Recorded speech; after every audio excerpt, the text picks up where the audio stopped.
Meet Tom Thumb, a boy no bigger than his father's thumb. Despite his tiny size, Tom has enormous courage and cleverness.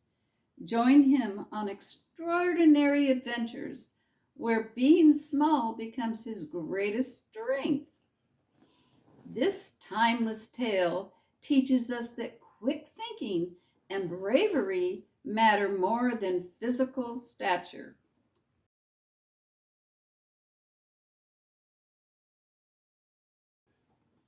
Welcome to Adventures with Gramma Bonnie.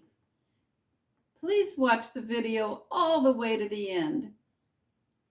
Let's get started.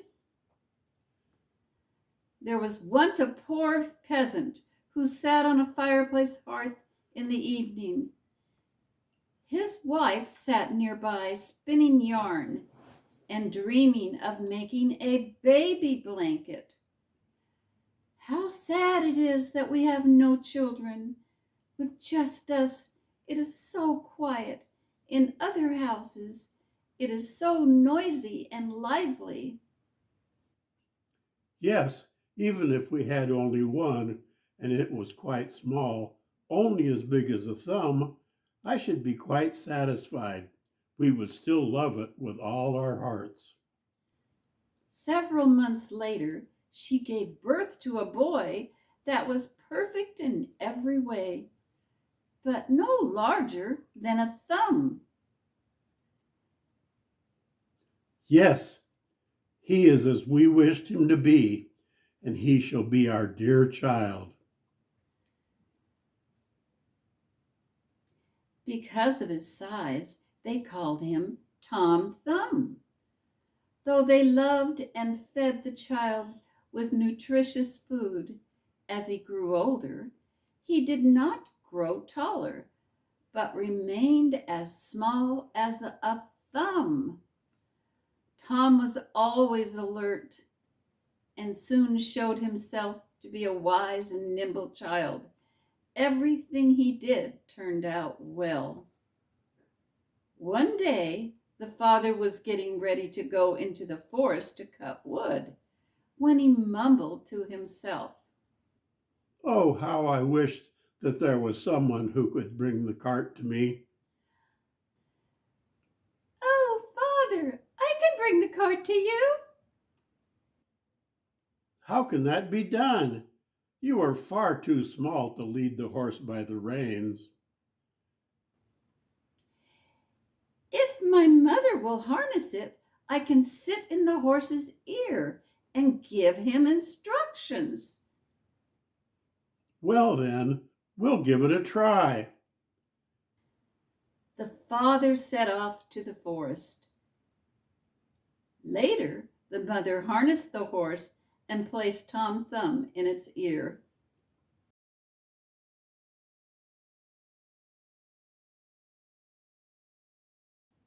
"Giddy up, giddy up," the horse responded, and the cart went down the path towards the forest.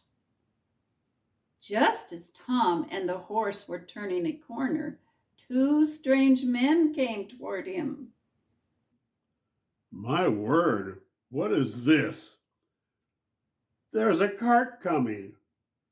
A driver is calling to the horse, but he's nowhere in sight. Oh, that can't be right. Let's follow the cart and see where it stops. The cart drove right into the forest where the father waited next to the pile of wood. When Tom Thumb saw his father, he called out, "Father, here I am with the cart. Please help me down." The father took the reins and took his little son out of the horse's ear. As Tom Thumb sat down on the woodpile, the two strange men saw him. They were astonished. Then they whispered to each other, We could make a fortune if we put him on display at a circus or a carnival. Perhaps we can buy him. They went to the peasant and said, Sell us the little man. He will be well taken care of. No, he is the apple of my eye, and all the money in the world cannot buy him from me. Tom Thumb climbed up the sleeve of his father's shirt and, standing on his shoulder, whispered in his ear, "Father, take the gold. I will come back home soon." Okay, Tom, if you say so.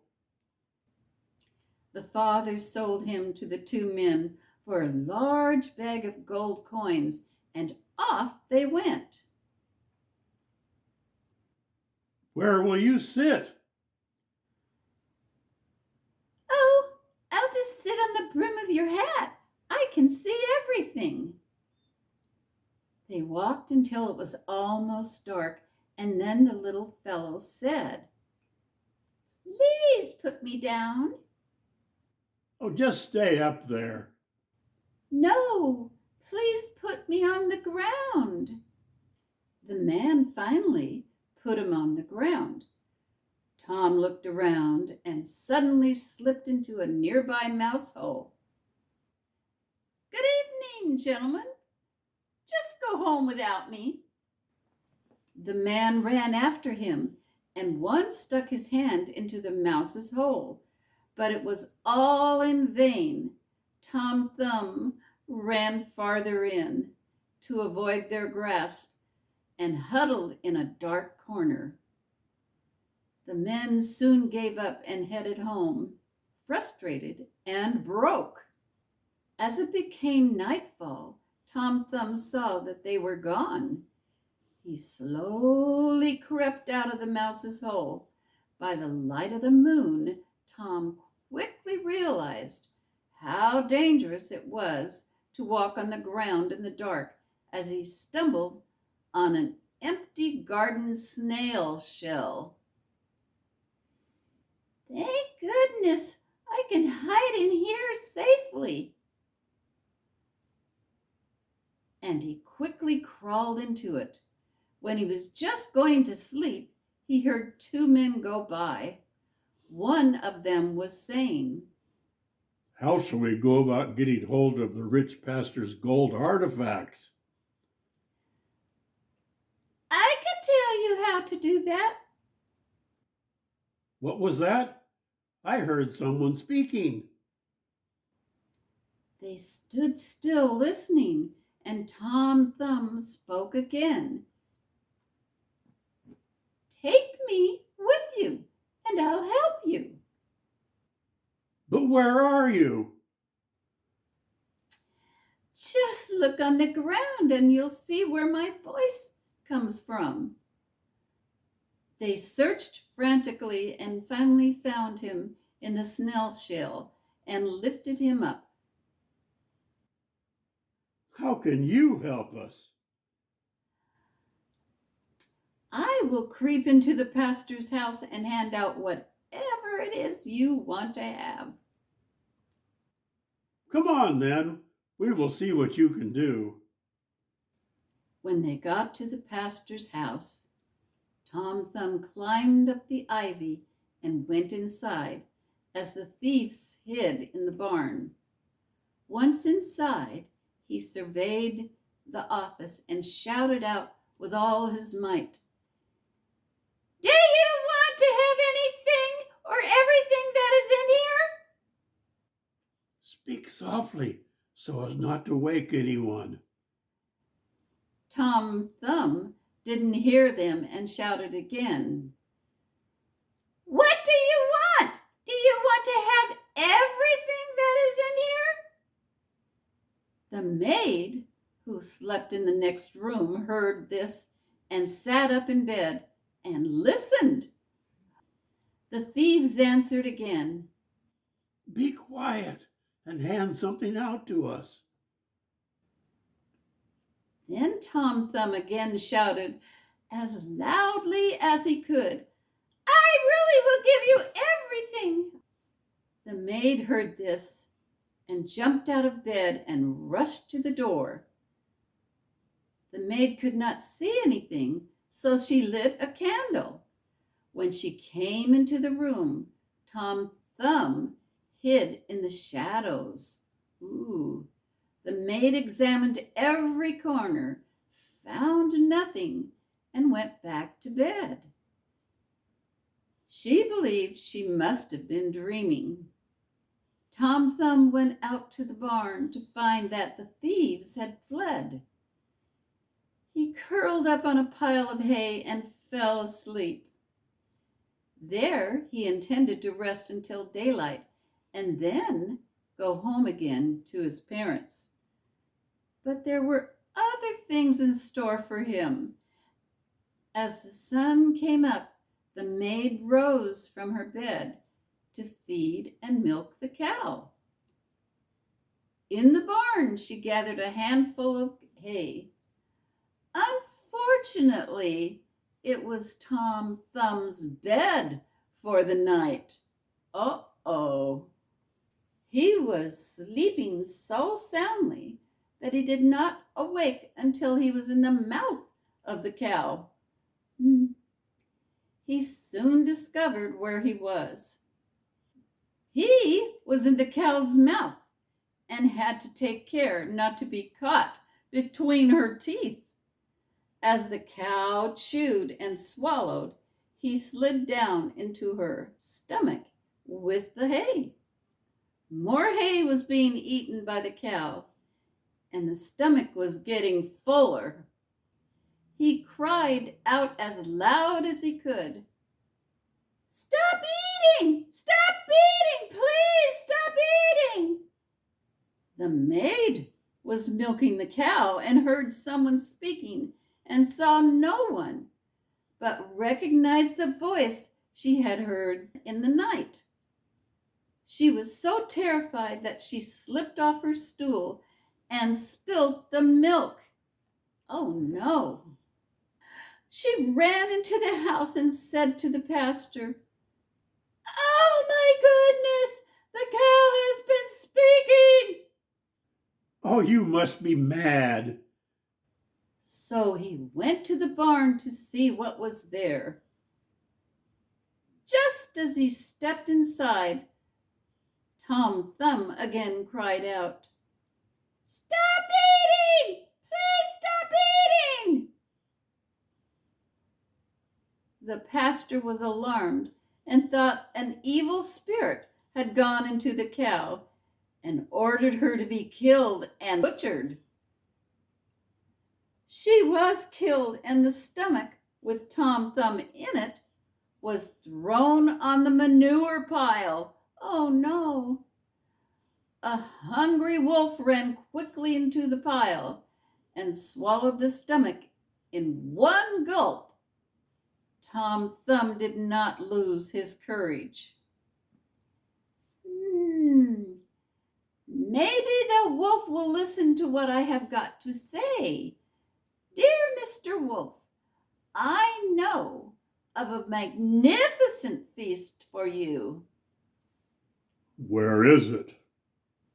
Tom described his family's house exactly. You must creep into the peasant's house through the kitchen window. There you will find cakes, hams, and sausages, as many of them as you can eat. The wolf did not need to be told this twice. He found the house Tom Thumb had described. He squeezed himself through the window and ate to his heart's delight. When he had eaten his fill, he wanted to leave, but he had become so big that he could not squeeze through the window. Tom Thumb began to make loud noises in the wolf's body and screamed as loudly as he could. Will you be quiet? You will awaken the people. What do I care? You have eaten your fill. Tom Thumb began once more to scream with all his strength. His mother and father were aroused by all the noise and ran into the room and looked in through the opening in the door. When they saw that a wolf was inside, the husband fetched his shovel and his wife a broom. Boy, I hope that broom was a big broom. Stay behind. When I have hit him and he's on the floor, you must push him out the door. Tom Thumb heard his parents' voices and cried, "Mother, Father, I am in here. I am inside the wolf's belly." Thank goodness, our dear child has found us again. After the father knocked the wolf over the head with his shovel, wow, and the mother swept him out the door, I bet that was a job. Tom Thumb came running out of the wolf's mouth. Ooh. Oh, we have been worried so. Yes, Father, I have had quite a journey. Thank heaven I can breathe fresh air again. Ooh. The small family gathers to celebrate Tom's return. Tell us, where have you been? Oh, Father, I have been in a mouse's hole, in a cow's stomach, and in a wolf's belly. Now I will stay with you forever and ever. We will not sell you again, not for all the riches in the world. They hugged and kissed their dear Tom Thumb. Tom's mother had placed a plate of homemade chocolate chip cookies, oh, and a big glass of fresh milk on the table. What an adventure for all, especially Tom. Tom Thumb's story teaches us that intelligence and quick thinking are more valuable than physical size. Thank you for joining me today on another adventure with Gramma Bonnie on YouTube. The YouTube app is free. Please subscribe to the channel so you don't miss the next exciting adventure. Please hit the like button, thumbs up you guys, and comment. I'd like to hear from you. As a matter of fact, I'd love to hear from you.